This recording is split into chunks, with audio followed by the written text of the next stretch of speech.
sit down and we're going to ask the questions here, and then I'm going to answer those. And if people are willing, we may use some of those.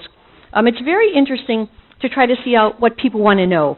You know, I've spent 25 years studying bone health, and the question is, gee, I know a lot of things that are interesting to me, but what's interesting to you all? What will be helpful?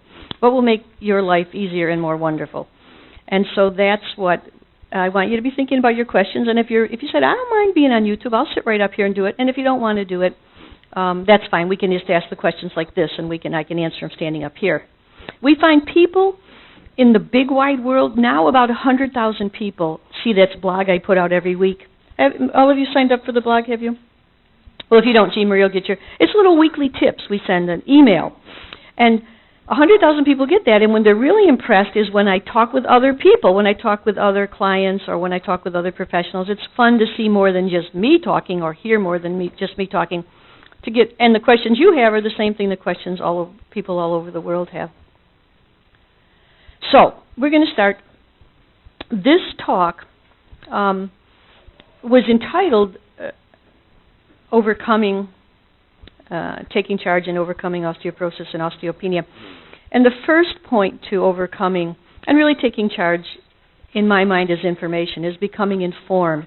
So the first part of the talk, I'm going to talk about the bone health basics, really just the key points on understanding the nature of osteoporosis, the causes, the true causes that we see them now, and the best prevention and treatment. And those of you that followed my work have known I wrote a book on this, which was called Better Bones, Better Body. And then I wrote the Acid Alkaline Food Guide. So there's a lot of information there, and there's a lot of information on our website, betterbones.com. So if you get lost in this, don't worry. Just whatever adheres to your mind, just use that little fact, and then there's a lot on the website. And if anybody really wants these slides, we can email them or email them a link to them if a person says, I really want the slides. So the first hour is going to be this, and maybe it'll be a little less than the hour, this understanding and rethinking osteoporosis, and then we'll get into questions and answers, which will help empower each of you to your own path. So let's just begin here. This little remote here is a little different than I'm used to. We'll figure it out. Yeah, there we go. So I run two groups we have, the Center for Better Bones, where we see individuals and do writing, and the Better Bones Foundation, where we do research. The foundation really looks to rethink the nature, causes, and best prevention and treatment of osteoporosis. Oh, here we go. So this is what we've been thinking about for a long time. Better Bones, Better Body was the first book. I'm sure Wendy has it here. I write articles for magazines. This was fun. This was Vogue magazine recently asked me to write an article. This is terrific, an article on bone health. And what do they show on the cover? This black swan woman, who's actually a great candidate for osteoporosis, because one of the big problems is as we lose weight, we lose bone, and very thin people have an additional problem with bone health. In fact, we really wanted to write the editor and say, did you have to put my article on how to build bone health right with an anorexic woman right in the cover? And people often ask me, how did you get into this? I'm actually an anthropologist and a nutritionist, and I got into this because my grandmother, at 101, fractured a hip. She was in a bathtub. She was living alone at 101. And, I always say, what were we doing letting her live alone at 101? That was, a different day and age. And in a bathtub. Now, and she broke a hip and she went to bed. And they said, well, do you want to go to the doctor? She said, I've been to the doctors before. I said, I've taken care of my sons for 100 years. They can take care of my boys. I've taken care of my boys for 100 years. They can take care of me. And that's what happened. She just laid in bed. She was very sound of mind. She'd watch Ronald Reagan and say, oh, he was so wonderful in the Sylvania ads. She was so fascinated with just current events, and she just peacefully passed a year later to the date. I always wondered how long she would have lived if she didn't have two things. One was rickets. You remember rickets? Severe vitamin D deficiency. She had a stomach operation many, many years ago for an ulcer. She didn't get proper sunlight or vitamin D. She had wicked rickets, and you can tell by the bowed legs. If we have time, I'll show you a video of her. It's really amazing how a person, you probably have some grandparents that got along that were very crippled. but got along very well. And she never complained once in her life about pain, about not being able to walk well. So much that I didn't think there was too much wrong until my friend from South America came and said, "Are you kidding? She's got osteoporosis and rickets." It was the most outstanding thing, and I thought how long she might have lived. A person of very sound mind and very strong heart. And it was instructive, and it's still instructive to look and see how she managed. But most of all, that attitude, it's incredible. If I just get a little bit sick or tired, I'm complaining to everybody, and it didn't work. What we're going to talk today, our Better Bones program is very similar to what the Surgeon General said you should do. So it's not anything extremely unusual. What we say is the Surgeon General in 2004 did a report on osteoporosis, and he said, here's how you should treat. He's telling the doctors of the country. First, nutrition, lifestyle changes. Nutrition, physical activity, fall prevention. We're going to see fall prevention. He said, do this first. This is the base. Then look for secondary causes. At the Center for Better Bones, when we see people who aren't doing well, we always send them back to their doctor to get a workup for why. Your bones were meant to last a lifetime. We started a bone health revolution that you'll see on our website, and I think we'll get to show our website a bit. And one of the first parts of the manifesto is bones were meant to last a lifetime. And if they're not lasting a lifetime, something's wrong. Either you're vitamin D deficient, you're losing calcium in the urine, you have a parathyroid problem, you're on medications that damage bone. So I'm going to show you what normal bone loss is, and if you have more than that, then we know that there's something going on. So he said the same thing. He said look for secondary causes, and then he said drug therapy. Now, right away, some of you might say, hey, this isn't what happened when I went to my doctor. When I went to my doctor, they right away said, oh, let's start right up here. Let's start with drug therapy, and then maybe one day, if people bug us enough, we'll test for vitamin D.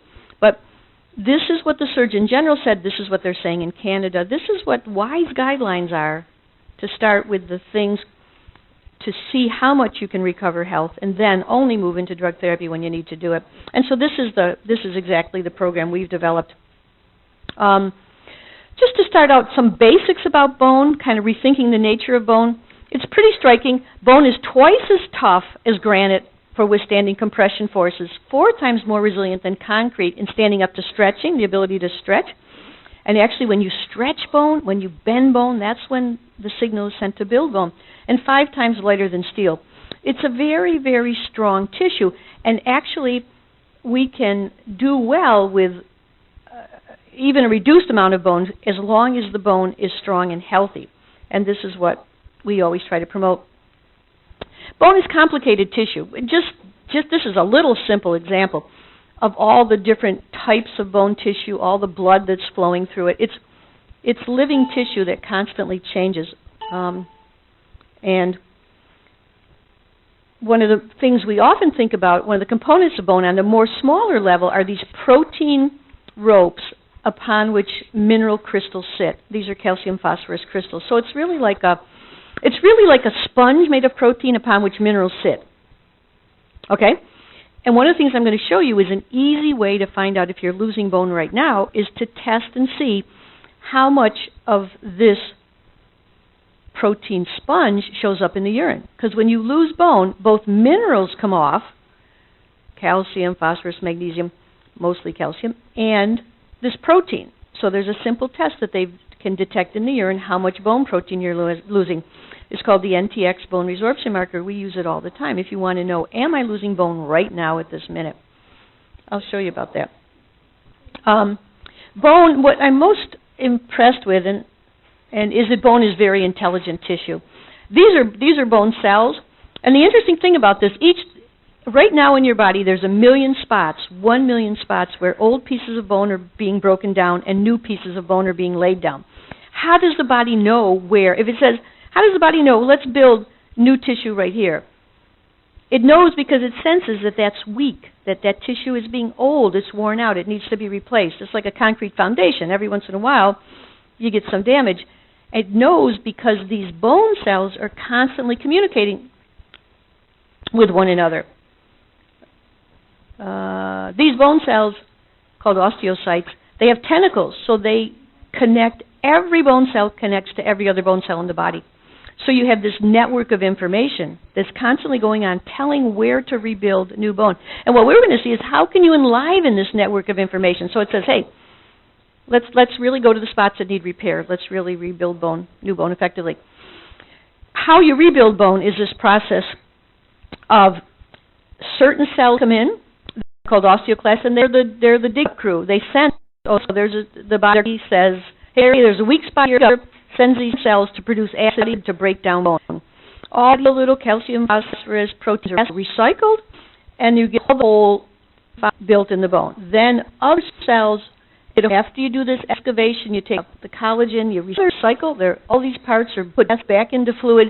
The body is the biggest recycling plant in all the universe. It's pretty amazing, very effective at recycling. Then new cells, osteoblasts, are stimulated to put down new protein matrix, new collagen, just like the same kind of tissue there is in our skin and our parts of our body. The protein matrix is laid down by these new cells come and form that foamy protein matrix, and then eventually that all calcifies and you get a repaired bone tissue. Now, the bone remodeling process, when we're little, we break down very little bone. We start out this big, and all of a sudden we get this big. We're building bone. In other words, building far exceeds bone breakdown. When we get to be like 20, pretty much even, bone breakdown, bone buildup. At 20, you can still build new bone. If you do exercise, get the vitamin D things, even later in life you can build new bone. But the tendency is, when you get beyond your 20s, that is kind of stable. Then when you get like in your 40s, there tends to be more breakdown. And at menopause, that adjustment to that new hormonal thing, there tends to be more breakdown, less buildup, and so you tend to see a loss of bone. The average woman, for example, in this culture, loses about 10% of her bone mass in the first 5 years before menopause and the first 5 years after. And most of that is lost the year before menopause. So that's the year before the last period, which you don't know when it is. Because if you're in the middle of it, you don't know, is this going to be my last one? And it's actually a year before that last one. So it's when the body is adjusting to those hormones. So when you look at your bone density test, you keep in mind, was this during the menopausal transition? Because you're going to expect to see bone loss. When people come in at 50, we really work to halt that bone loss, to reduce it as much as you can. There's some mysteries of bone health. Like one mystery is that thin women lose more during the menopausal transition, and it's not really clear why. So you want to work extra well, and you can measure the NTX I mentioned as urine test to see, well, am I losing a lot, or is it pretty much normal?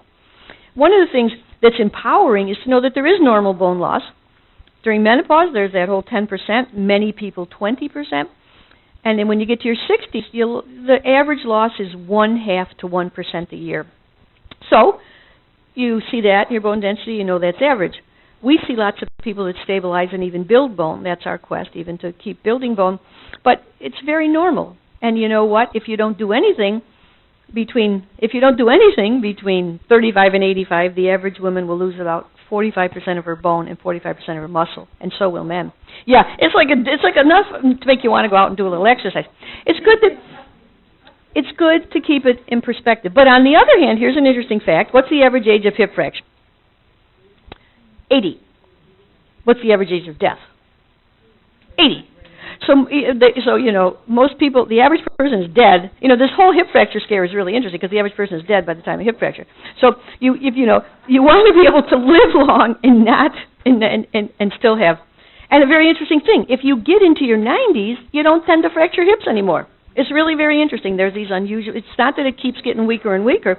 If you make it through that transition, it's a very interesting kind of thing. What we want to do is maintain strength. Our goal. My goal personally, and to help people, is to maintain strength for as long in our life as we can. It's the nature of life to grow, to flourish, and then to decline. But we want to make that decline very short and sweet, and stay as strong as we can, which is really we'd like to fight against nature, but it's awfully tough. But we can certainly maintain strength much more if we adjust our lifestyle and our thoughts and our attitude. So here's what it looks like. This is an osteoporotic bone. This is bone that they've taken off all the protein matrix. This is just the mineral. And you see it has a lot of holes in it. Bone is still pretty large empty space. And you know something, if you study Deepak Chopra, these people, your body is large empty space. There's as much distance between the atoms in your body as there is between the stars in the sky. proportionally, we don't recognize it because we seem very solid to us. But bone is an example. It's not very solid. But it has an architecture that's quite strong. And you'd say, this bone is a lot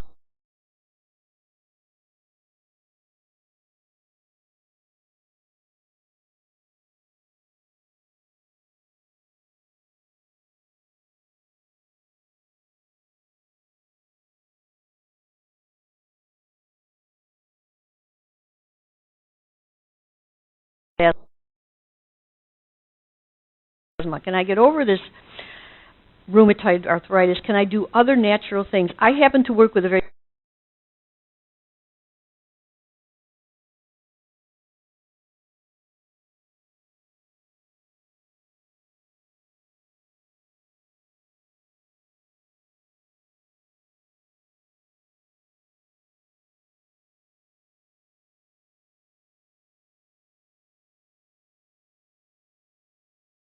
famous physician. Dr. Russell just means you have a lower density than the average young woman, and of course you're going to have lower muscle mass. There's those changes that occur with aging, but you want to try to maintain as much as possible. One of the abuses has been that osteopenia has kind of been interpreted as a disease, and it's not, and it was never meant to be. It was just meant to distinguish people with a little bit less bone than average people. And the really interesting fact is that bone mineral density doesn't predict fracture. This is very interesting. You cannot tell who's going to fracture by bone mineral density. And in fact, in this very large study, when they finally looked and they said, well, who fractures and what bone density did they have? This was a U.S. study. They did 200,000 women. They found that the black and Hispanic women had the highest risk of fracture. This was at 1.0.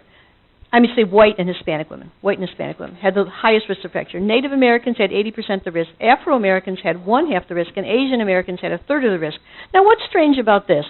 Have you ever heard the myth, Asian Americans have a higher risk of osteoporosis? That's because they had lower bone density. These Asian Americans had the lowest bone density of them all, but they had the lowest fracture rate too. Now, there's two explanations for that. One, you could say, well, they had stronger bones. But then that's an interesting explanation. For various lifestyle reasons, they had stronger bones. And they attribute this to everything, to sitting on the floor, to doing more exercise, to eating more fish that has more vitamin D, lots of different things. But it also appears that it has to do with how they test bone density. And we'll talk about that in a minute. It's not just thin bone. More than half of those who experience a fracture do not have an osteoporotic bone density. In other words, you all know that the minus 2.5 standard deviations. You've all heard that, right? 2.5. If your bone density is 2.5 standard deviations away from a young person, they say you have osteoporosis. Well, of all the fractures, more than half of them, in some studies, 70% of the fractures occur in people who have osteopenia or even normal bone density.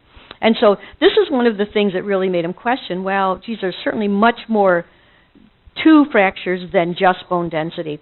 And what they've come up with, of course, is the fact that there are multiple risk factors. Robert Heaney, one of the major calcium researchers, recently reported that low bone mass probably accounts for less than half of all fractures. And people would say now the research is looking like even less than half, significantly less than half. So you might say, well, what is it then? What are the other factors that are important if bone density isn't the be-all and end-all? Did you get a little copy of our camel here? Did anybody look at that camel and see this is just a few of the factors that are important? And you might identify with them. In the old days, for example, smoking can be very damaging to bone. And it would be rare to find somebody with severe osteoporosis that didn't smoke. Excessive alcohol. A little bit of alcohol is okay, excessive alcohol. Today we find certainly lack of vitamin D is a really big one. Certainly a lack of a whole series of minerals, an acid-forming diet, lots of different things we're going to talk about. The point here is that multiple risk factors. It's not just one thing. It's not just bone density, and there's many things that you can change. The major risk factors, if you said, okay, Susan, enough of that, tell me what the major ones are. The major ones are like previous fracture. If you fractured needlessly, if you had a low trauma fracture, that is a serious risk factor. Jean, let's just put that chair there for now. Let's just put this big chair over there. If you are thin and very thin and underweight, as we age, we want to keep our weight up. And the people that lose weight as they go on in age can be a problem. History of severe dieting, steroid use, 20% of all osteoporosis, like I mentioned, little exercise, little muscle mass, irregular periods or early menopause. The Swedes just did an interesting study. If you had menopause before 42, very highly associated to low bone density and fracture. Of course, that's quite early menopause. In this country, you'd probably use hormone therapy to try to compensate for that until you got to be at menopausal age. Family history of fracture in particular, not only thin bone fracture, hip fracture, advanced age, falling is a whole new frontier. In fact, some European researchers recently said, hey, you know, these drugs, they really aren't that effective. They're expensive. They have a lot of side effects. Why don't we pay attention to what's the real cause of fracture, which he sees as falls? And there's a lot of movement on fall prevention. And the simple practical thing is if you say, you know, my balance isn't as great as it was, then you pay really good attention. You think about, why don't I do, up at the university, they have a whole balance center now. Why don't I do Tai Chi? The Chinese do Tai Chi. They see very nice results. Why don't I do some yoga? Why don't I do Pilates? Or why don't I just go to my local chiropractor and ask for balance exercises? That is an extremely important thing, a simple thing to do. And there is a little tendency to lose balance as we go along. So working in any way you do, working with fall prevention, including, you know, having good lights, making sure there aren't carpets, tripping, just developing awareness about how we move. Things like the Alexander technique is neat. Whatever, so many different techniques you like that can help us be aware of our body and how we move. Fall prevention, a really big thing. If there's ongoing bone loss, I'm sorry about this, I'm not used to this thing here. If there's ongoing bone loss, you really want to pay attention to it. That's why, if over the years you keep losing more than that 1% or that 0.5%, then you want to pay, but you want to get someone to help you look for the secondary causes. Our campaign for the last year has been helping people find the cause of their bone loss, giving them a list of tests. Take these tests to your doctor. There's a standard osteoporosis workup. You know, there is a protocol by which you try to find out what the problem is. You know, if you have a problem, it's good to try to find out the cause before you start treating it, you know. So this is what our campaign is, to try to help people. And I'll show you on our website, betterbones.com, we have a list of the standard osteoporosis workup. It's a document you can take right to your doctors, and I have right here a list of those tests. This is for people that say there is a problem, you know.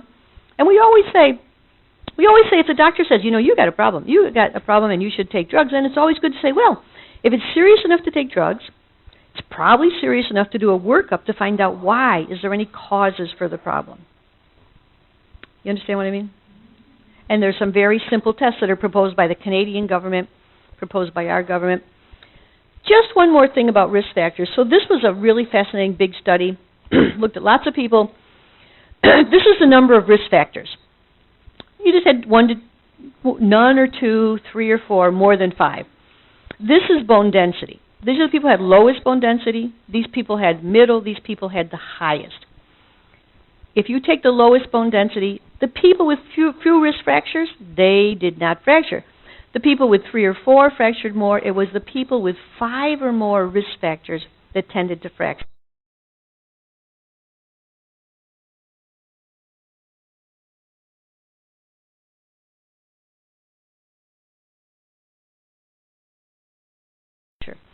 And the same thing with the people with moderate risk factor assessment. You can go through and it talks about everything from, you know, having a previous fracture to eating too much protein or consuming too much alcohol, to things like stress and worry, which actually damage bone. Fear is the emotion that's extremely damaging to bone. And that's by interesting traditional Chinese medicine. So the highest, people with most bone density, the same thing. Very low fracture if you had low risk factors, but when you get into multiple risk factors. So we're coming to an age where we individualize. It's not just everyone with low bone density's got an issue. It's an issue of multiple risk factors.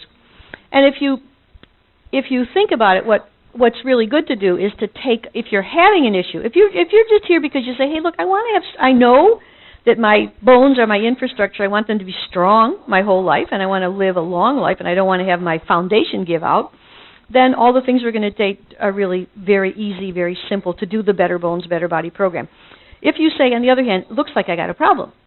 I'm 60 and I'm losing more than 0.5 to 1% a year, or I've had a fracture really and I shouldn't have probably fractured, then what you want to do is think about this individual assessment.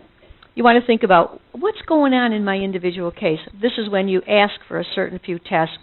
And you yourself look at that camel and you say, what's going on? You know, could it be that I'm drinking too much alcohol? Could it be that I just am not doing any kind of exercise? I'm going to show you the data on exercise is impressive. The data is very impressive on exercise. You assess the individual case. That's the first thing we do when anyone comes to our office is assess the individual case. Then we develop an individual Better Bones, Better Body program. What I'm going to do today is give you the highlights of that program, the steps to that program, things you can do yourself. Then we maximize nutrient intake, and we do this with both supplements and diet. We do a special diet called the Alkaline for Life diet. Anybody hear of the Alkaline diet? Yeah, some of you must have, right? Gosh, I wrote a whole book on it. Come on, some of you have read it. Good. It's a complicated topic, but we'll talk about it. Because just like you have acid rain and the lakes and the Adirondacks and the trees are getting damaged, we can create too much acidity in our body.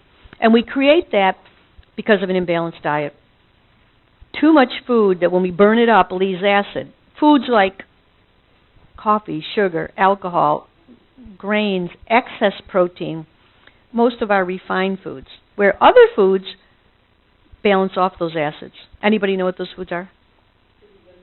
Fruits, vegetables, nuts and seeds, spices, all those things that your grandmother said were good for you anyway. They leave alkali reserves that can buffer acid. We'll talk about it as much as you want. In the book, The Acid Alkaline Food Guide, I tried to make it real concise, and we list all the foods if they acidify or alkalize. We're going to talk about that. Detoxification is always important, whether it's things like smoking and alcohol or whether it's things like stress or heavy metals. All these things are important. Digestion, you know, the more I work with bone health, the more I see it's related to digestion. That's not strange, right? Because how do we get all our nutrients that we need for building blocks? We have to assimilate the food. I'm a person with weak digestion, so I've come to understand that, and I've come to understand, you know, ways, simple things we can do to build digestion. Like, you'd be surprised. Most people say, oh, I love raw food. Raw food's good for you. Raw food is extremely hard to digest. So if you have weak digestion, you want to have hot and cooked food. You don't want to have raw food. You don't want to have cold food because your body has to spend a lot of energy cooking that food in the stomach, so to speak. If you have reflux, you'll be surprised how much better you'll feel if you set aside those salads and have green vegetables. Right. We'll talk about that better. We have a whole paper on 10 steps to stronger digestion on the website. If you don't have good digestion, work on it. It's because, you know, if you have bad digestion, you aren't going to absorb the nutrients, and what else? Then you end up taking drugs, like acid-suppressing drugs, right? And Prilosec and those things. Those things actually now are associated with higher fracture risk. Makes some sense? You use them for 25 years. Then, so we want to try to find the cause of as many problems as we can. Sometimes we can't, but sometimes. So then we're going to work on digestion. I'm going to show you the data on exercise. It'll be half time. We'll run around the block. It definitely inspire you.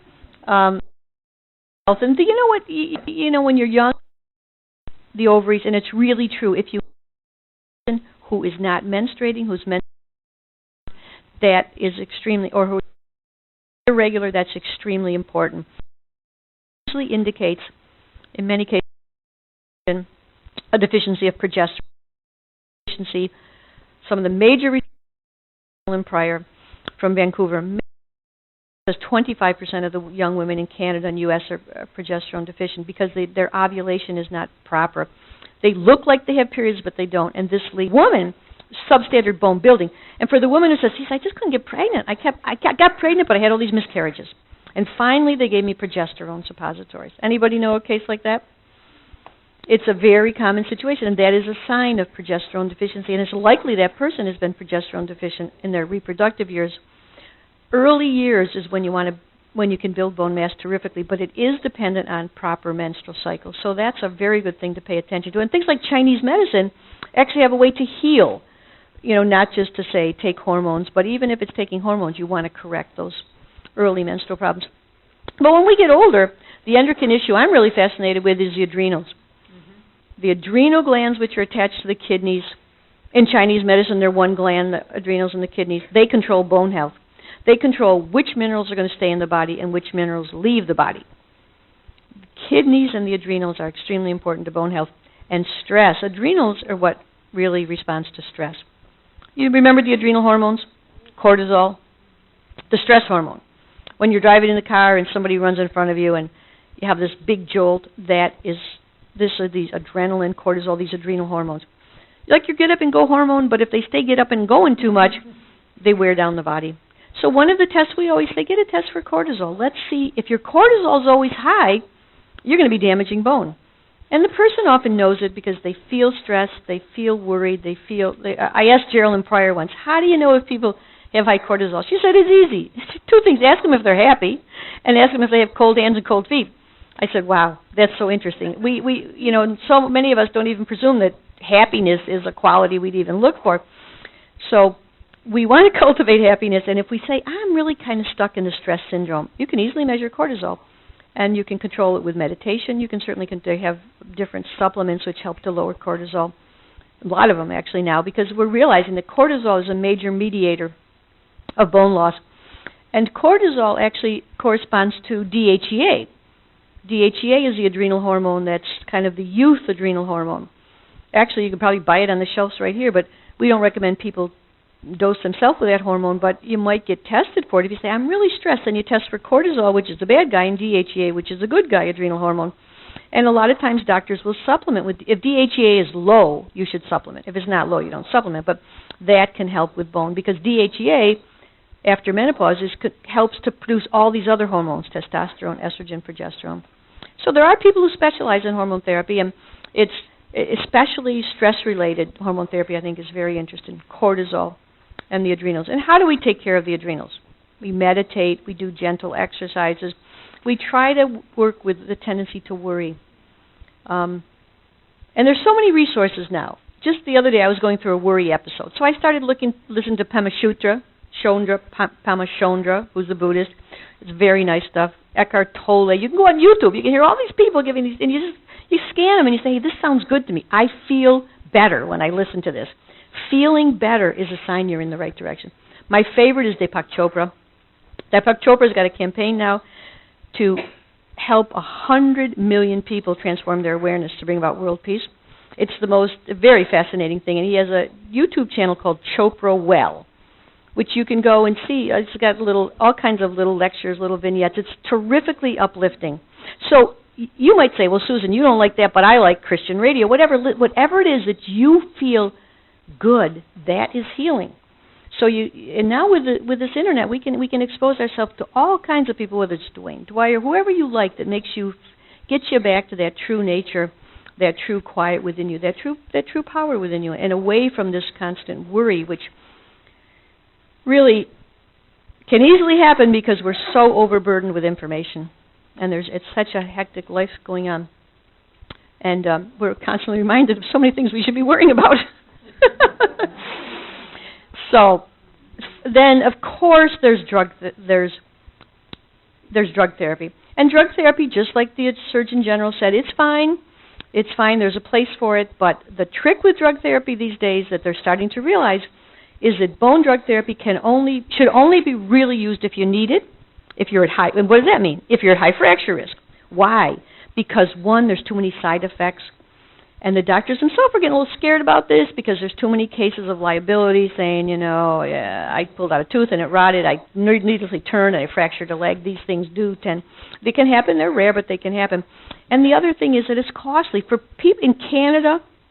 The Canadian government, a socialized government, they have a group called Osteoporosis Canada. It studies, some of my friends are on that board, it studies what you should do for bone health and tells the doctors how to treat. They have really interesting guidelines. I give them to all my clients. They say, don't treat by bone density alone. Treat by multiple risk factors. They say, do all these tests. Find out what the cause of it is, and only use drugs if you really need them. Why? Number one, they don't want to waste their money. Socialized medicine on drugs they don't really need. And number two, they know you can't use them forever. So you save them for when you really need them. And even in this country, if you go to the big meetings, they're saying, yeah, we made a mistake giving young women all these drugs because you can't, now they find if you use them more than 5 years, you might get some problems, blah, blah, blah. So, there's a second thinking on that. And, of course, there's constant new generation of drugs. So you have to kind of get centered in yourself and assess when might I want to pull the trigger on bone drugs. And there is data. You can sort through the data and see which things. The Europeans have some nice therapy. They have a vitamin K therapy in Japan, which I like. They have strontium in French, which are much, I think, safer than our drug therapies. But if you get to the drug therapy part, then you study it and you say, okay, you work with your doc and you say, what am I going to do here? And then you always want to, no matter what you do, you want to test for success.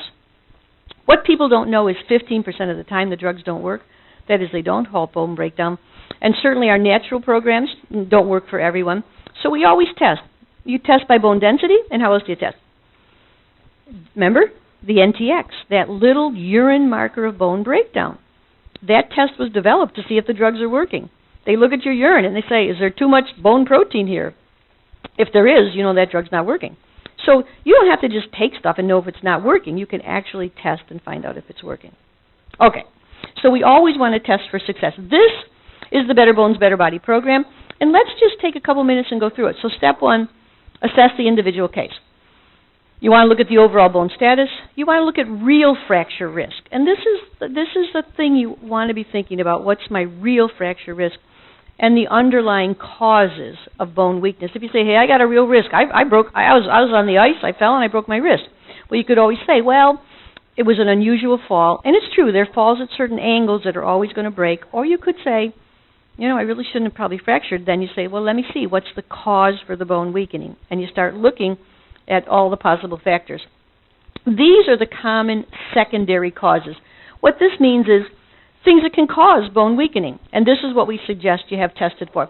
Vitamin D deficiency, the biggest one. Everyone had their vitamin D tested? Anyone didn't have their vitamin D tested?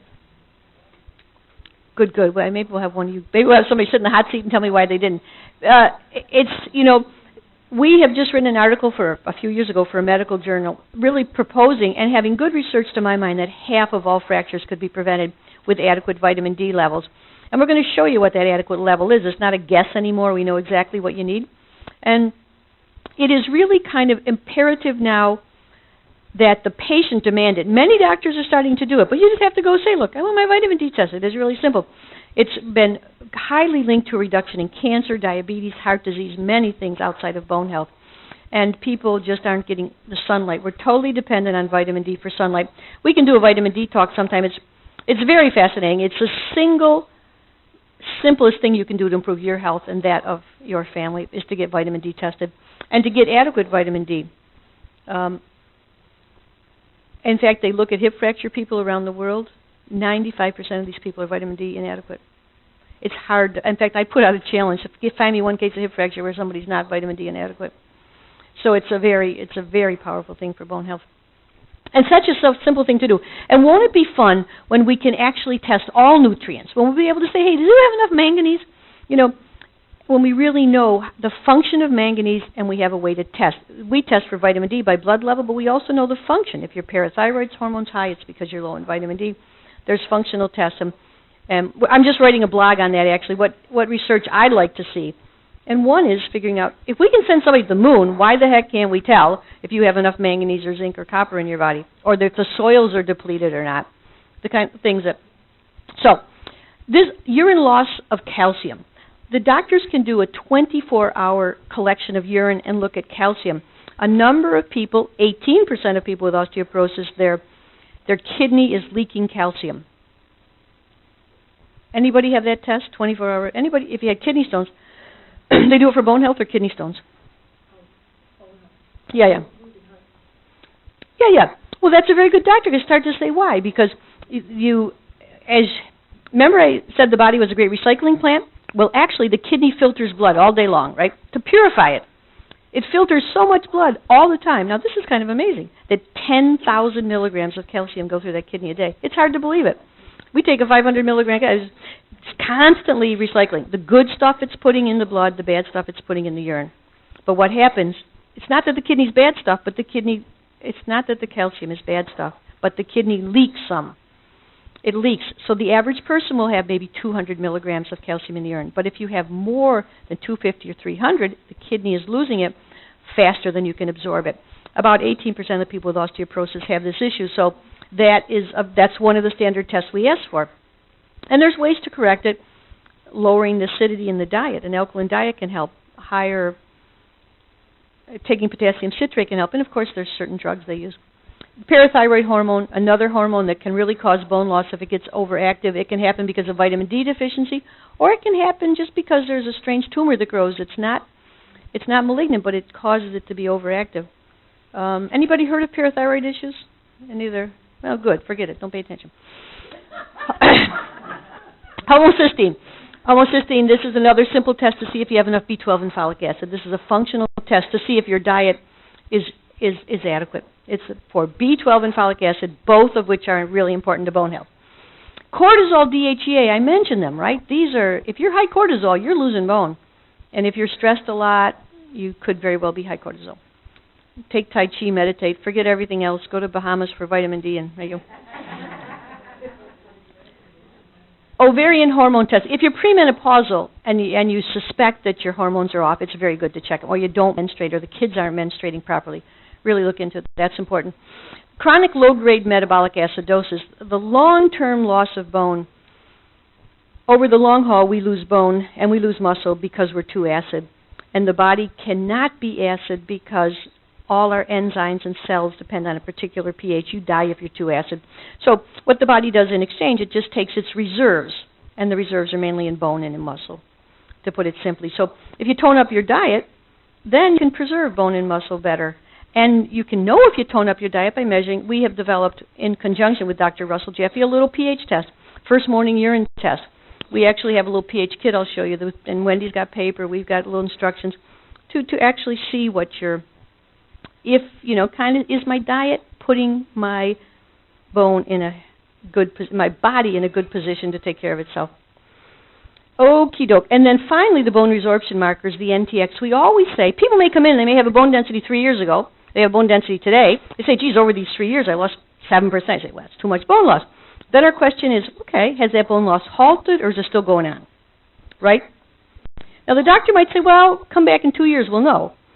We say get the NTX, and you can tell now, you can get a pretty good idea if you're breaking down too much bone right now and not have to wait for another bone density.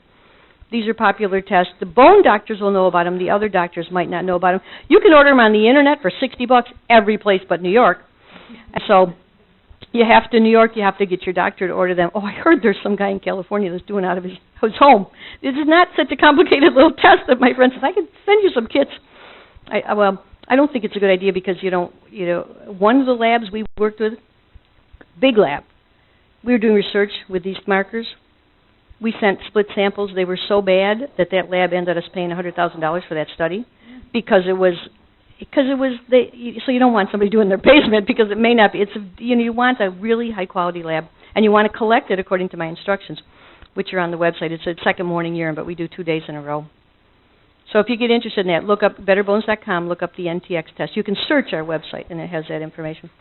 Okie dokie. So step number 2, individualized program. First thing we do, get the nutrients. I think Jean gave you the 20 key bone-building nutrients. Is you that handout there, do you? When we talk about nutrients, there's 20. We do the 20 key. It's at this chart right here. Exact thing right here. This is a little guide that I developed. Every nutrient is important to bone health, really, but there's 20 nutrients that are really, highly documented. Everything from zinc, manganese, copper, chromium, vitamin K. Everybody got that? And I list the average intake, and you might look and see that the average intake is low for most of these nutrients. And I list the RDA, which is RDA, remember, is enough to prevent deficiency disease so you don't get scurvy, and it's nothing about building health. And then the therapeutic range. So we'll try to have a person who has a bone health concern try to get the therapeutic range. When you write note calcium, we're talking about between diet and supplements. One of the things we're going to talk about is this whole news on calcium. That more isn't necessarily better, and calcium doesn't necessarily, prevent fracture. It's only if you're extremely low in calcium, like maybe 400 or 500 milligrams. People with 700, 800 milligrams seem to know better off than people with 1,500, and you've probably seen the latest research. Finally looking at doctors keeps telling people, take 1,500, take 2,000 milligrams of calcium. what happens, a certain percentage of these women will develop hardening of the arteries, will develop and heart attacks because of calcification of the arteries. And what happens when you take calcium by itself, you tend to saturate the system.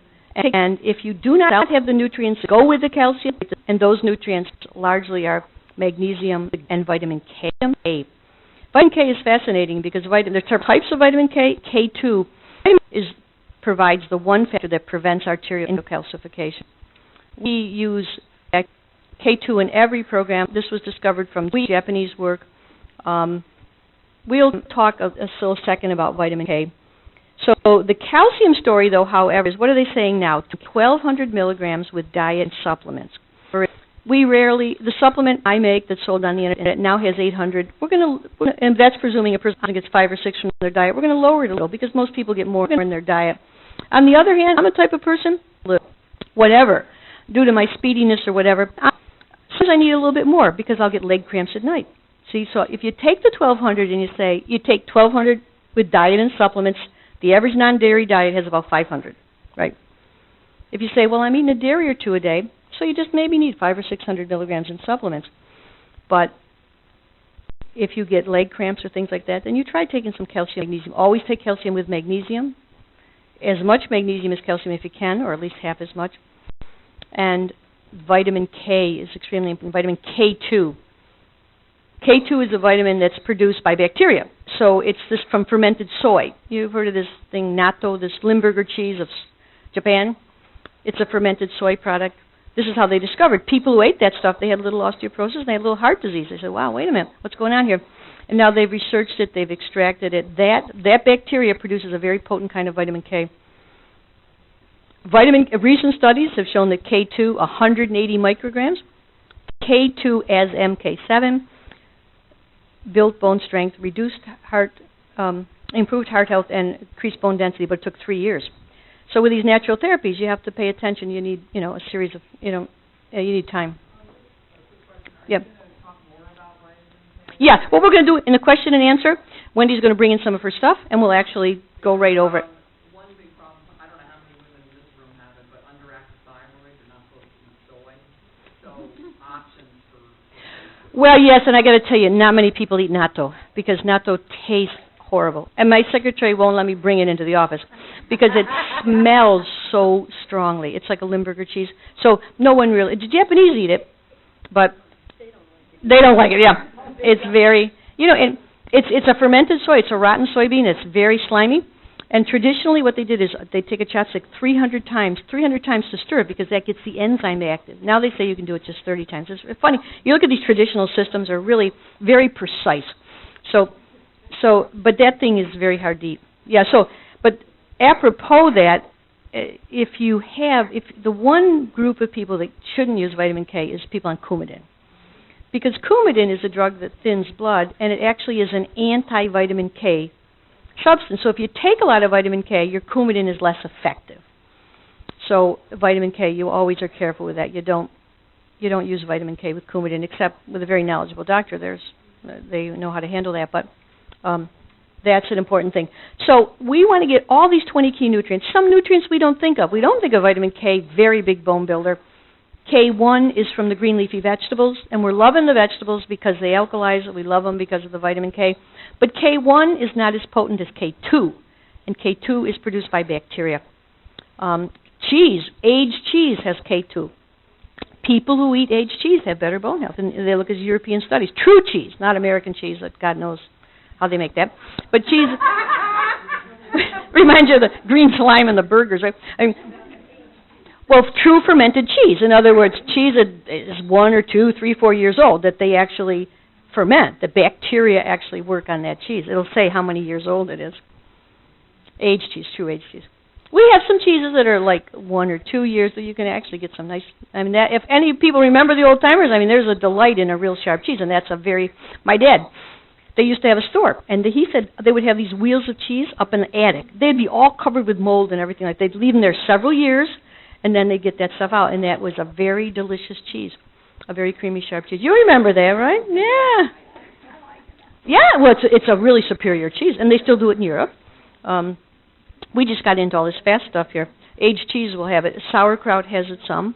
Fermented foods are good for you in so many ways. And now you see Wendy's, a lot of ferments they'll be offering. You know, whether it's kefir, all these things are helpful. So we want to get the 20 key nutrients. We know vitamin K is rare. We know calcium we keep like to 1,200 milligrams. We know that things like manganese. Manganese is interesting, right? Manganese, zinc, copper. These are trace minerals. There's a little bit in bone, but there's a lot more than we expect in the protein matrix. That protein, we always pay attention to the minerals, but we're forgetting that bone is by volume half protein. That collagen, that protein, and that needs zinc, manganese, and copper. In fact, there was a basketball player several years ago called Bill Walton in California, and he fractured a lot. And so they got concerned because he fractured, because this guy was making a lot of money, you know. And he happened to be on a macrobiotic diet. And what they did, a guy called Saltman, a researcher at the University of California, did a lot of studies on him and found out he was deficient in zinc, manganese, and copper. And out of that grew the whole awareness that zinc, manganese, and copper are important to bone. This is about 20 years ago. Before that, everyone thought, hey, you don't need anything for bone. Somehow we thought bone is just magic. It just gives it calcium, it'll grow. I always laugh because 1 million old ladies could fracture. Nobody bothers to find out why. One basketball player fractures. And there's all kinds of studies to try to find out why did he fracture. And that's exactly, so now we know manganese, zinc, copper.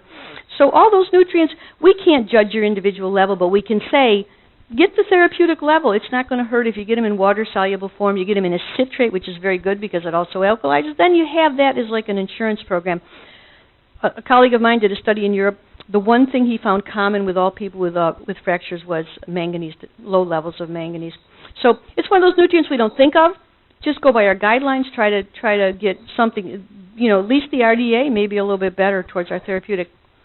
The next step is that so we're talking about getting the supplements, and I've gotten into another mode here. How did I do this here? Oh, there we go. The 20 key nutrients are here.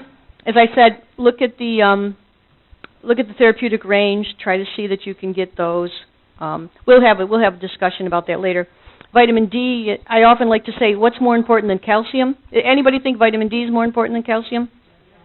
Yeah. And you know why it's more important? Because you can't absorb calcium without vitamin D. Like Robert Heaney, the major calcium researcher, says you can swim in calcium, and you cannot use it if you don't have adequate vitamin D. You cannot absorb it. And so you need at least a 32 ng of calcium in order of vitamin D in order to be able to absorb calcium. 32 ng. We know a 50 is better. They just did it. They finally did a study of indigenous people living in the tropics. Some of these people in Tanzania and these native peoples who lived outside, they have a blood level of vitamin D just about 50 ng, which is what we've been saying is the ideal level. And it looks like that's the natural level if people were living in the sunlight, how we evolved.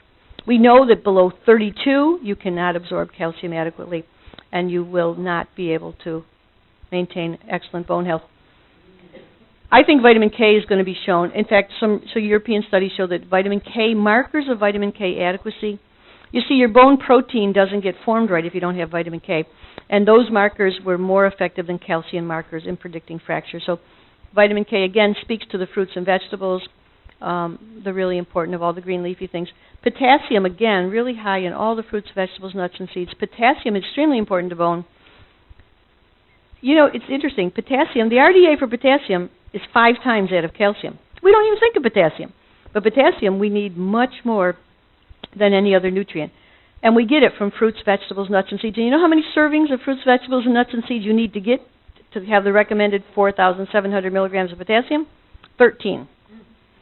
13. So you got to think, well, if you start, if you keep track of things, it's hard. It's hard. So because we're so used to having, well, we grab a sandwich here, there goes a whole bunch of calories with nothing, with no potassium. Whereas if you have a bunch of steamed vegetables, you have some nuts, you have some avocado. There's a list of potassium foods on my chart. Potassium is very important to bone. Why? Because the body needs a lot of potassium to maintain electrolyte balance, but attached to potassium is what? The alkalizing compounds. Potassium in fruits and vegetables is potassium citrate. That potassium citrate the body turns into bicarbonate. Bicarbonate is the ultimate alkalizing thing. So from a bone point of view, we love potassium because it carries with it. No mineral stands alone. You don't just have calcium that stands alone. Calcium is attached to something. It's a positive charge. It's attached to a negative ion. So calcium is attached like to carbonate. You know, you probably had a calcium carbonate supplement or a calcium citrate supplement. It's this part, the carbonate or the citrate, that alkalizes, that can remove acid from the body. So fruits and vegetables high in potassium are linked right to this alkalizing compound that prevents kidney stones, preserves muscle, allows for more proper enzyme functioning, so we like a diet. So the simple thing is 13 servings of fruits and vegetables, nuts and seeds a day. Like if you lived out on the land, you know, like if we didn't have all this processed food. And you start looking at potassium content, things like this coconut water. What a great idea. All around the world, coconuts are wasted. Now somebody had the great idea. Let's take that water and sell it to these rich Americans. And it's working fine. A cup of that stuff has like 500 milligrams of potassium. And it's going to be potassium citrate. It's going to be very good for you. So you can do your little pH test and you can see how it changes. It's the oil, coconut oil. Coconut oil is very good. It won't have such, I don't know the potassium. See, it won't have much potassium in it, but it's a very nice oil. Medium chain triglyceride, very good for you. So potassium, we're very fond of potassium. Several studies using potassium citrate halting bone loss and halting the loss of calcium in the urine because of the alkalizing effect. Magnesium. Magnesium is, again, a thing that's been way overlooked. There's no industry. Like there was a big industry, the dairy industry, way supported calcium. You know, we've had millions and millions of CNN studies of calcium. Unfortunately, there's no fruit and vegetable industry just yet that's stoked up to fund this research. Magnesium is also found in the fruits and vegetables, extremely important to bone, always taken together with calcium, or else you run the risk of calcium precipitating out, increasing kidney stones, increasing hardening of the arteries. Anybody you know Sherry Rogers? Remember Sherry from here? Sherry for years has been saying, look, you're nuts taking all this high calcium because you're going to end up with more heart attacks. And sure, that's exactly what happened. But we know, and Sherry knows, that if you have vitamin K and magnesium, if you balance that intake out, it's much better. And now even the government authorities have said you don't really need more than 1,200 milligrams, the average person. So we're toning way down from 1,500 milligrams in calcium supplements to like 1,200 with diet and supplements, with perhaps 600 or 700, 800 magnesium, as much as you can take. Some people get a loose stool and have to work around that because they have a block to magnesium uptake, and you need to correct that, and with adequate vitamin K. So these are more important than calcium.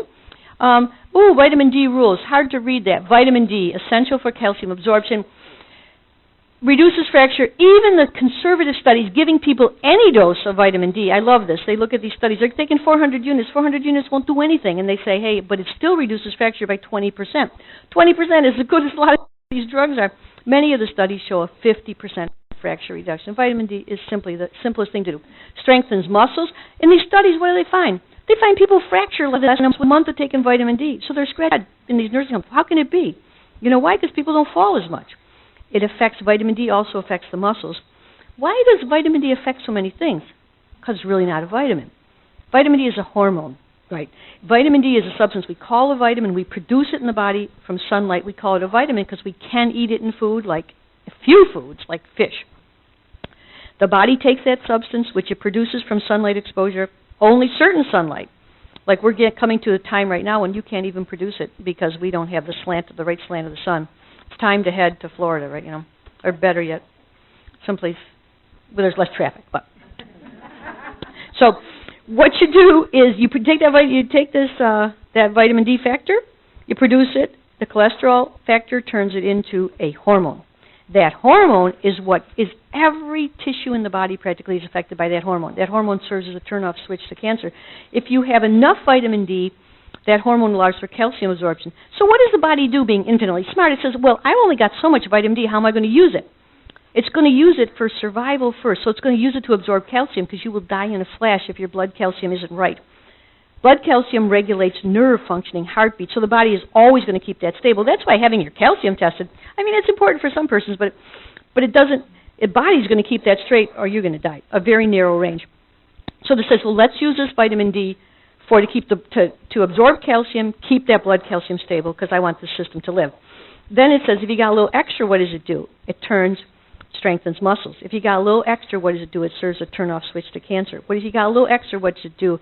It helps to reduce inflammation If you got a little bit extra, it helps to improve autoimmune disease. And if you have a little extra, it actually, you produce internally an antibiotic, a natural antibiotic. And people who take vitamin D, they've just done studies with kids, you reduce influenza by a half giving vitamin D because you have this natural antibiotic on board.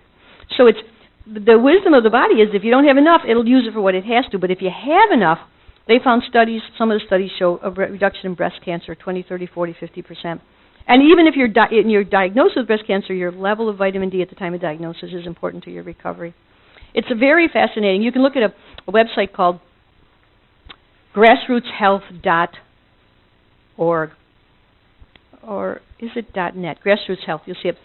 Carol Begerly, I had her come to town to lecture. Anybody come a few years ago? Wendy sponsored it. Anyone go to that lecture? Yes, she had breast cancer, and her son started searching this. She said, hey, you know, Mom, she said, this breast cancer stuff is really related to low vitamin D. She started going to the national meetings. She was a business person. She got out there. She'd be at these meetings, and she'd say, hey, why don't you guys tell? They'd give the reports. See, we find a lower incidence of breast cancer, and people have higher vitamin D. We find that if you're treated. So why don't you tell people? They said, well, you know, we can't because we don't have these double-blind studies. But a few researchers came up to her and said, you know, we have sympathy with you. She said, we'll join with you. And now they have a gigantic network of researchers who are doing videos. They have worldwide campaigns about vitamin D. It's Grassroots Health. Is it .org or .net? And she has a wonderful chart that shows all kinds of diseases, how they're reduced by the level, how much of MS you have if you have a 20 level of vitamin D as compared to a 50 level of vitamin D. It's really very impressive, and it's enough to encourage us that one single woman who said, hey, there's something going on, and these scientists aren't sharing it, has brought about a gigantic change. Beggerly, Carol Begerly. It's .net? Perfect. Thank you. And there's all kinds of, the University of California has taken this on. They have all kinds of videos. They have big conferences. They even have a campaign in Japan to increase the vitamin D levels in Japan. It's a wonderful, empowering thing. Strengthens muscles, reduces falls within several weeks, reduces many of the other degenerative diseases. It's a vitamin D, striking story. Vitamin K, it's interesting. Vitamin K is a really, really powerful agent. The researchers started doing, they looked at vitamin K. This was really funny. They did 440 women. They gave them 5 milligrams of K1, which is a lot. The average intake is maybe 500. They gave a high amount of vitamin K1 from plants or placebo. This K1 is not a potent vitamin K. At the meeting they said, hey, vitamin K doesn't work, doesn't change bone density. We did this for a couple years. It didn't do any good. I forget how many years the study was. But they said it didn't change bone density. But those people who, other studies show vitamin K doesn't affect bone density, but it affects bone strength. But they said, but by the way, we found there were 1/4 of the cancers, and there were less than half the fractures. But their title was, it doesn't work. Because it doesn't work because they were looking at bone density. And now we realize the end point in these studies has to be fracture. That's what's important about osteoporosis. It's not really bone density. It's fracture. And those are very long-term studies. But so now they're studying more about vitamin K. And the recent study with MK7 showed that it increased bone density. It took 3 years. And the fracture studies, of course, are very expensive. And so you have to have a big company sponsoring the fracture studies. So the next step is the alkaline diet. People are familiar. This is the fruits, vegetables, nuts, and seeds. This is what I explained about. There's some, actually, the body produces acids all the time. By all our energy production, we produce acids. What's an acid? An acid is a free hydrogen ion that's just out there ready to destroy things. We have acid in our stomach. Why do we have that there? Because we want to transform the meat. We want to break down the meat. We need that. We need to break down proteins. But if you have acids in other parts of the body, it tends to break down tissue. You don't like a lot of free acid running around. And so the way that nature handles that is the kidneys excrete acids, the lungs excrete acid. We're producing acid all the time as I talk, as I eat. When we breathe out, that's carbon dioxide, that's carbonic acid. So mainly breathing, we excrete a lot of acids. The kidneys also excrete a lot of acid. We don't accumulate acids in health. In fact, if you tell your doctor, hey, I'm working on pH balance, they'll say, honey, you're nuts. Because if your pH balance is off, you're going to die. But what they haven't realized, what the researchers now know, the kidney researchers, who are the smartest of all doctors, I got to say, because they understand pH, the kidney controls pH, is that you can accumulate acids because of diet. It's called chronic low-grade metabolic acidosis. It's a very small accumulation, but it can have a big effect. Even though your pH doesn't change enough for you to die, it changes enough so you start, enzymes don't function well, ATP doesn't function well, you're more vulnerable to things like candida, and you're breaking down bone and breaking down muscle. To preserve that, to rescue the pH balance in the blood, which must be stable. So, to keep bones from having to drain themselves or muscle, you just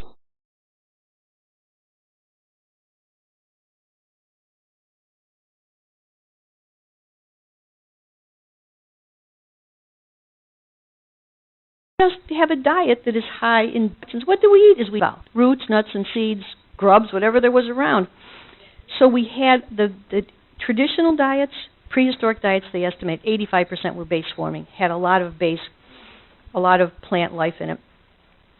And if we return to that kind of diet of more fruits, vegetables, nuts, and seeds, you'll be able. And it doesn't have to be a vegetarian diet. In fact, some people, especially people that are prone to be too thin, will say, "Wow, I lost a lot of weight. I stopped eating protein." It's not that we don't want protein. We just don't want excess protein. Like maybe 60, 70 grams of protein do really well. If you get into 120, like the average American may have, it may be too much. And even if you say, "I like a high-protein diet," then you just take enough minerals to balance it off, right? pH is an indirect measure of mineral reserve. If you said to me, "How do I know if I have enough minerals?" Remember we talked about if we can send a person to the moon, why can't we test?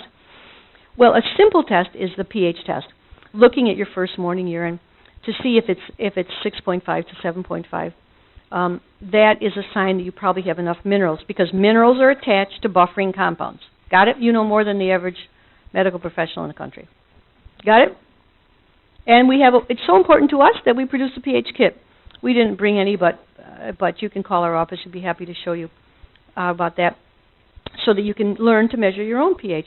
That's an evolving science. Somebody will think of a better way now, but this system we've developed with Dr. Russell Jaffe is very good, particularly if you can sleep 6 hours without urinating. If you can't, then you just measure your first morning urine, but as whatever it is, but the best is 6. So, base-forming foods, fruits, vegetables, nuts, and seeds. We've got charts on the website. We've got all kinds of sample menus on the website. Doesn't have to be vegetarian. You need protein. Remember, protein is important to bone. But what you can switch, so how do you do the alkaline? You switch breads for root crops.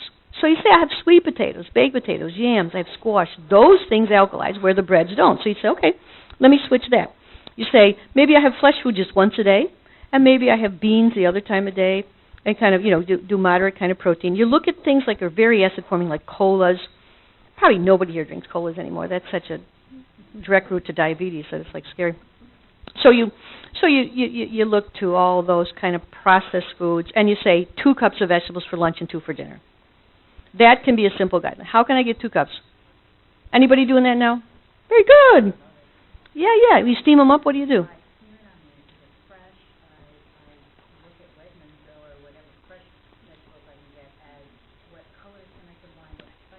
Yeah, that's very good. That's very clear.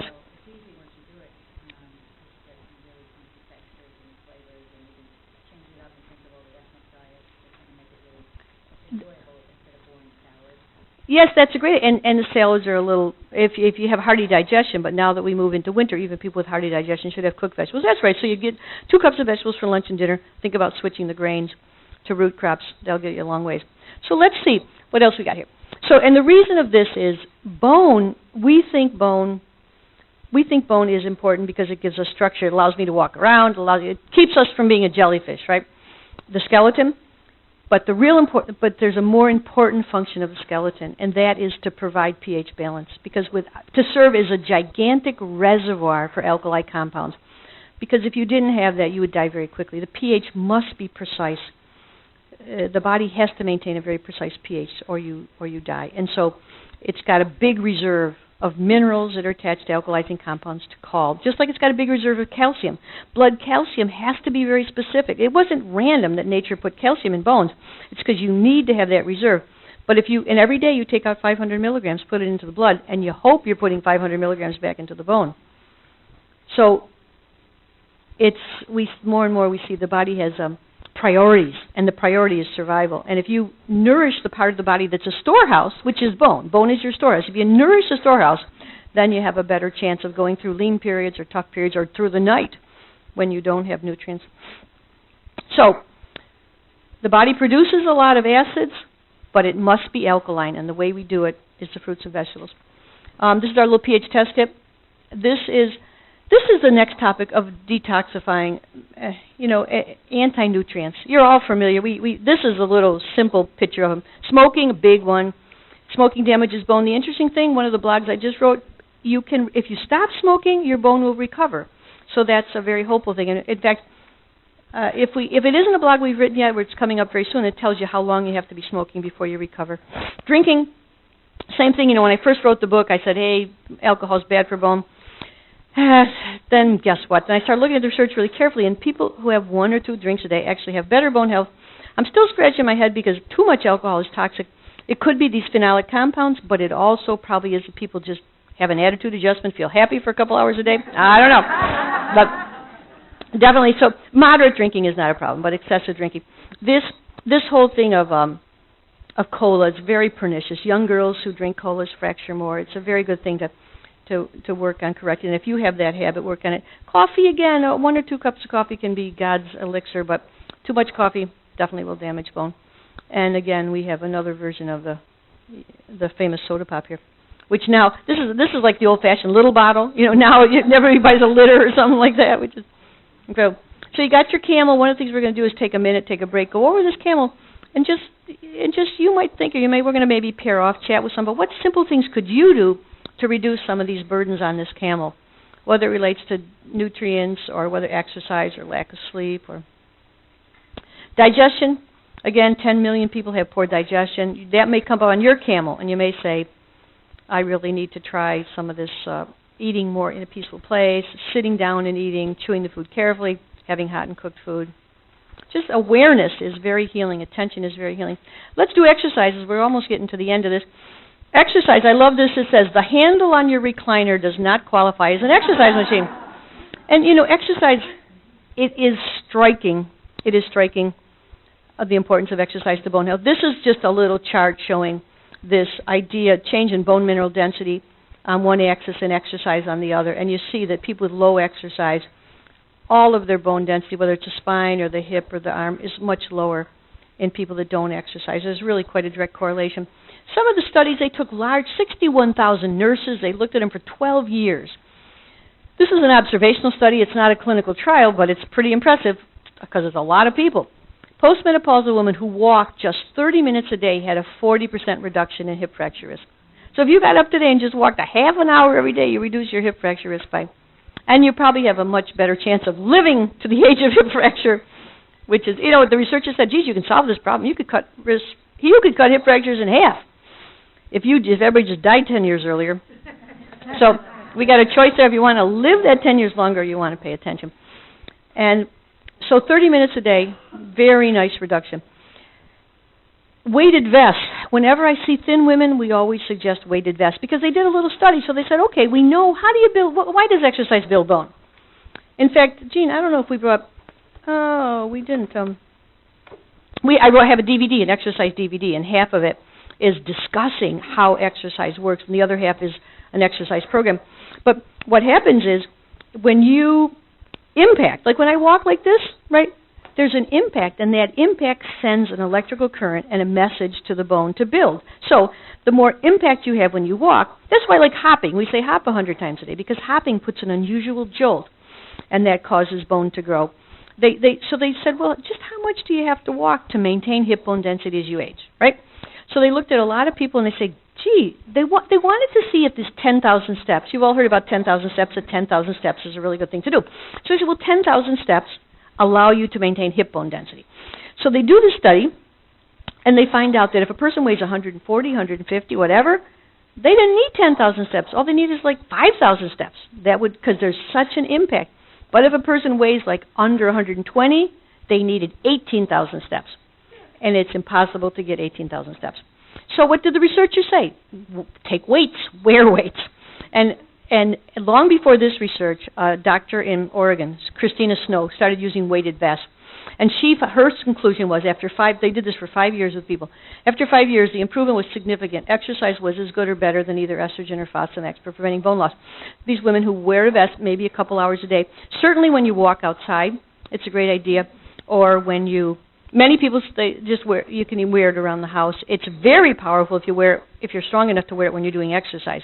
They were able to halt menopausal bone loss in one study, which is hard to halt, wearing a weighted vest during the exercise. So this is the weighted vest we use. It's ironwear. It's made for women. It has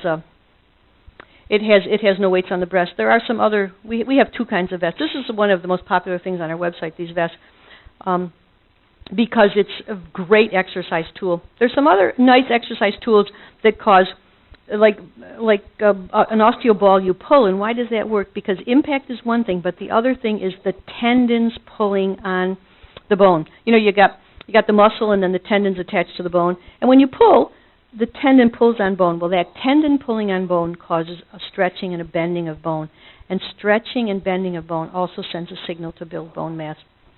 So as they try to figure out why does exercise work, it has partly to do with impact, partly to do with stretching and bending. So whether you say, geez, I like walking, let me do the weighted vest to give a little more oomph to that. I like hopping and jump roping. I like working with weights. Building strength, of course, we lose muscle as we age. You're going to see building strength is extremely important, and you can actually do it at any age. We're looking at vibration platforms, too, these platforms that jiggle you around. They seem to stimulate bone growth, especially for people that don't take time to exercise, or maybe are a little debilitated. I've been liking the looks of that. Mayo Clinic study with women with fracture history. These are people who had already fractured their spines. They had these women just lay on the floor and lift their chest up, like the cobra in yoga.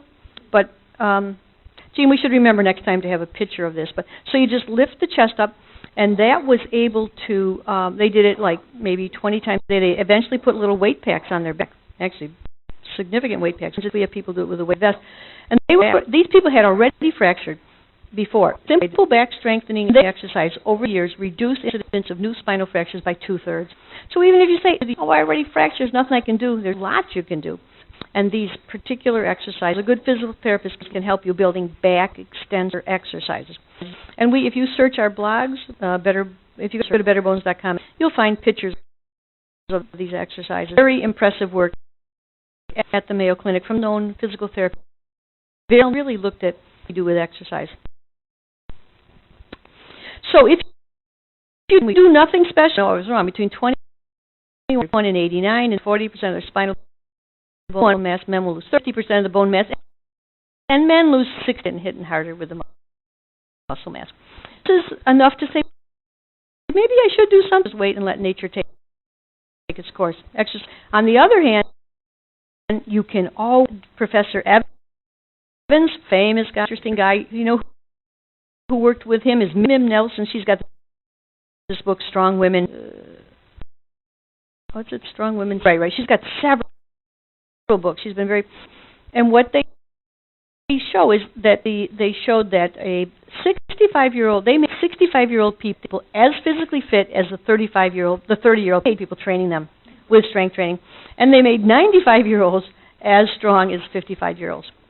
So there you build muscle mass if you decide to get into that avenue of strength training. Now, a new frontier in exercise is a different twist. It's not lift and iron. It's actually mindful exercises. There's new research by some yoga people. This doctor called Fishman, who has a website called sciatica.org, and he's found that he can enhance bone density with yoga.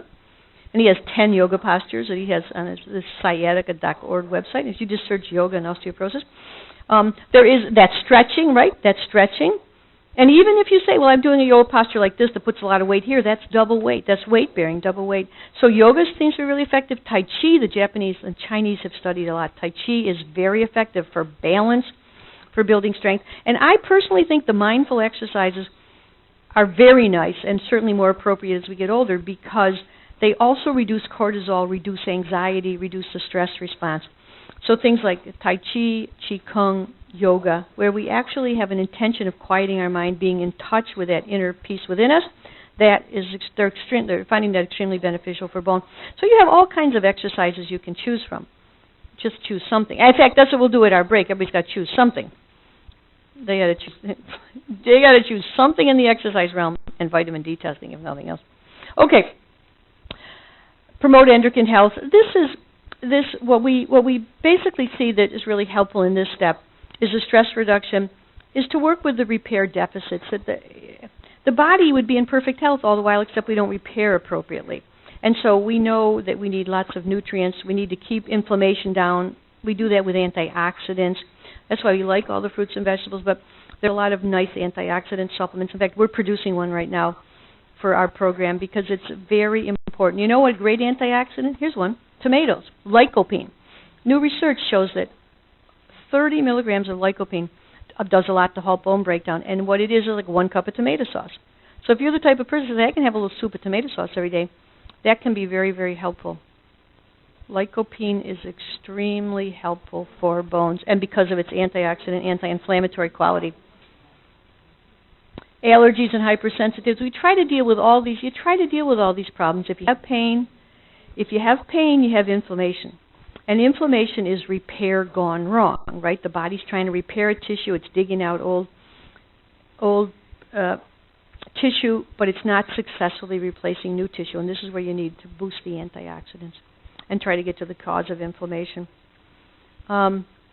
Pharmaceutical agents, this is not really my role to talk about it. All I do say is if a person is using drug therapy, do all the nutrients too. Get your vitamin D tested. Be sure to take all the key bone building nutrients because that's your best chance of maximizing your bone health. The drug will only halt bone breakdown. It won't help you stabilize and build new bone without the nutrients. So you say, hey, I'm still going to do my exercise. I'm going to get all these 20 key nutrients. I'm going to do the alkaline diet, but I just decided that I'm going to do this drug therapy, or my doctor and I decided I should. Just fracture reduction. This is the way I look at it. The old studies, hormone replacement therapy and calcium reduced fracture by 20 to 34%. You've probably seen, they don't use HRT much for bone health anymore because they did a study finally after 4 years and said, it's a little too dangerous to use because it #1 selling drug for many, many years till they studied it. Then that was a bad mistake they made because they realized, what time is it, Gene? Oh, 1:30. We got to have our break. Shit, we're going on too long here. Okay. Anyway, the drug therapy, the bisphosphonates are stronger. They reduce by 30 to 50%. Raloxifene is much smaller, only for the very few drugs affect the hip. So if you're thinking about the hip, just for the spine, calcitonin is quite weak. Calcium and vitamin D, 20 to 50%. In other words, there's a lot of things that can work naturally. Just to say, Norway, they don't even give the osteoporosis drugs unless a person is fractured. Again, a government that socialized, pays attention to who gets drugs, thinks about it. Be sure to test for success. Your bone mineral density, the bone breakdown test. If you're losing muscle, you're losing bone. If you're losing height, more than 1.5 inches, probably you're losing bone. So that's our natural program. We have some, I'm not going to go into the case studies and stuff, but let's just stretch a minute and then let's do the questions.